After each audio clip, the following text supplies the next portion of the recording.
వస్తూ ఉంది, పాతాళమంతా కూడా పైకి వస్తూ ఉంది. అయితే ఈ 4వ ముద్ర కాలంలో పాతాళం పైకి రావడానికి గల కారణము దేవుడే స్వయంగా అక్కడ హక్కునిచ్చాడు, అధికారంనిచ్చాడు. ఇక్కడ 9వ అధ్యాయం మనం చూస్తే, ప్రకటన గ్రంథం 9వ అధ్యాయంలో ఇక్కడ 5వ దూత బోర ఊదినప్పుడు ఆకాశం నుండి ఒక దూత, అది దిగి రావడం కాదు, అది పడిపోతా ఉంది. దిగొచ్చేది ఎప్పుడు కూడా ప్రభుని యేసుక్రీస్తే. ఇదేదో అథారిటీగా దిగి రావట్లేదు, కానీ ఆకాశం నుండి అనగా పరలోకము నుండి కింద పడిపోయినట్లుగా కనబడుతుంది. ఇది పడిపోయిన దూత. ప్రకటన 10వ అధ్యాయంలో అది అథారిటీతో దిగొచ్చిన దూత. ఈ రెండింటికి డిఫరెన్స్ మనకు తెలియాలి. ఒకటి పడిపోయి వచ్చి తాళపు చెవి కలిగి ఉంది, మరొక దూత పరలోకము దిగి వస్తుంది, అధికారంతో దిగొచ్చి ఒక గ్రంథాన్ని పట్టుకుని వస్తూ ఉంది. సో 2 రకాల దూతలు, 9వ అధ్యాయంలో ఒక దూత, 10వ అధ్యాయంలో ఒక దూత కనబడతా ఉంది. ఈ 9వ అధ్యాయంలో వచ్చినటువంటి ఒక దూత, ఈ దూత చేతిలో ఒక తాళపు చెవి ఉంది. ఈ దూత చేతిలో తాళపు చెవి ఉంది. అధికారముతో దిగి వస్తున్నటువంటి ఈ దూత చేతిలో విప్పబడిన పుస్తకం ఉంది. ఇప్పుడు ఈ తాళపు చెవి ఎప్పుడైతే ఓపెన్ చేస్తామో ఆ లోపల సంథింగ్ ఏదో దాచబడి ఉంటుంది.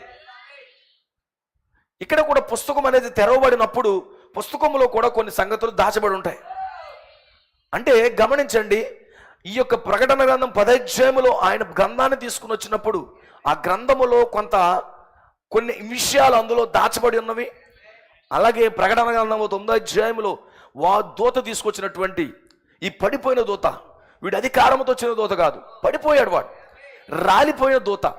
ప్రకటన గ్రంథం యెషయా గ్రంథం 14వ అధ్యాయంలో చెప్తున్నాడు, నువ్వు ఆకాశం నుండి ఎట్లు పడిపోతివి. ఈ 9వ అధ్యాయంలో వాడు పడిపోయాడు. అయితే వాడికి తాళపు చెవి ఉంది.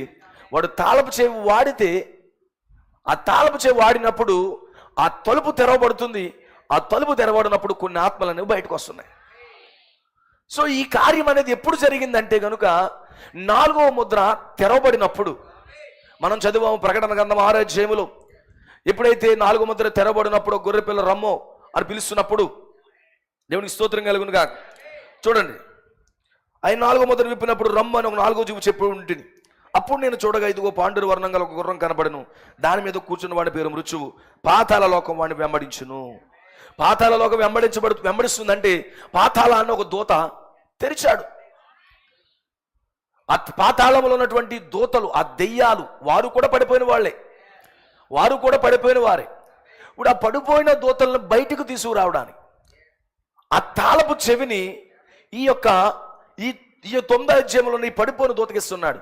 ఎప్పుడైతే ఆ దూత, పడిపోయిన దూత తాళం ఓపెన్ చేస్తుందో వెంటనే ఆ యొక్క తలుపులో నుండి బయటికి కొన్ని దురాత్మలు, దెయ్యాలు, పొగవంటి ఆత్మలు అవి బయటకు వస్తున్నాయి. అది ఎప్పుడు జరుగుతుందంటే 4వ జాములో.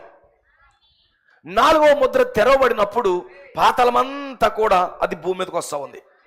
నేను ఉదయకాలం చెప్పినట్లుగా ఈరోజు ఇప్పుడున్న సాయంకాలపు చీకటి, ఇప్పుడు వరకు వెలుగు ఉంది, ఇప్పుడు చీకటి ప్రారంభించబడుతుంది.